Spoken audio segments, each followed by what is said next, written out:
norm. Yeah, I hate to admit this, but he's smarter than us on some things. And this next topic, some things. You tweeted about shifting at Martinsville. Yeah.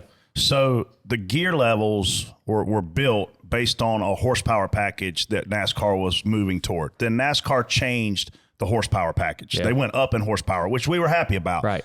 So how did this doesn't matter. Again, this is the expert. So I know it's the first topic on the show sheet, but like, what do you do to overcome that? When you've got a gear that was made for a lower horsepower package, you end up with more horsepower. That's what creates the shifting. How do you fix that? Well, they just got to change the gears. I was reading some of Harvick's quotes, and he's like, "Man, the car's fine. We just got to fix the gears, and the car's not broken." But he also ran good too. Yeah, I mean that's another thing. You know, Austin Dillon thought it was great. Yeah, Denny didn't run good, didn't like it. When you're reading drivers' comments, you got to certainly think about where they finished, and then you also you don't know the tone of their comment, right? And so I read it, but I don't, they're selfish because you were one of them. I was, but also I know there's some really great information in between the lines there. Yeah. And so I think Harvick has a great point to not go panic about the car. Let's think about the gears. Let's get away from shifting. So when I was in the Xfinity race, you would get up underneath the guy, and if he was just patient and not ruin his corner on the outside, all he had to do was get in the throttle and he'd drive back by you and clear you. It was so hard, and that's without shifting. If you were able to shift, that gets way easier to drive by a guy that gets underneath you off the corner.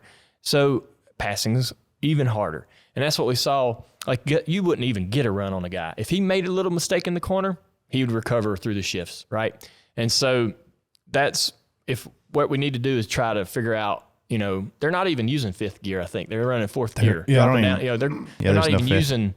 So if you have 5 gears, they're all much closer together in ratios, right? So the ability to downshift, even if you don't use fifth, third, fourth, second, they're all way closer together than you would have in a standard transmission we've ran for decades. So to be able to downshift is much more of a realistic opportunity at all these racetracks.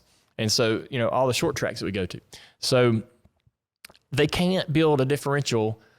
There's going to be a balance, I think, where the owners come in and go, whoa, we can't spend all that money going and building all new gears and transaxles to be able to get away from shifting.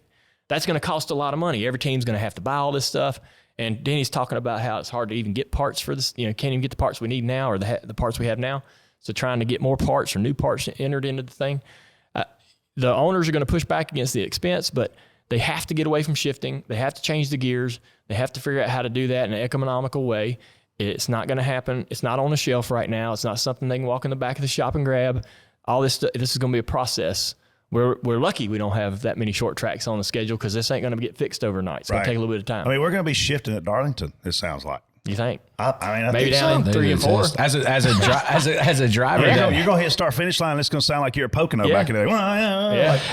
As a driver that loves Martinsville, how crazy would it have made you to have to shift there all day long? I was so glad that I was not driving a cup car. Like I've been.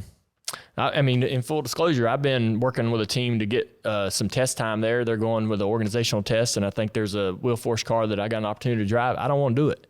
If they're going to be shifting, I don't really want to go do that all day.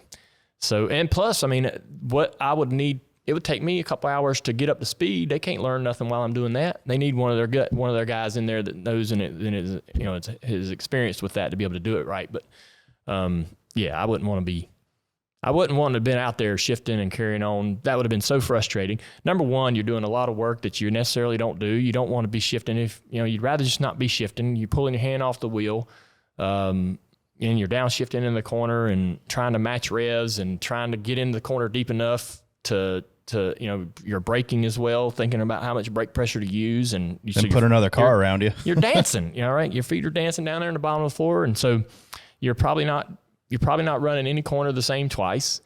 And then you got, you gain on a guy, you get a nose up underneath him, and he just drives right by you on the straightaway as he's shifting away from you.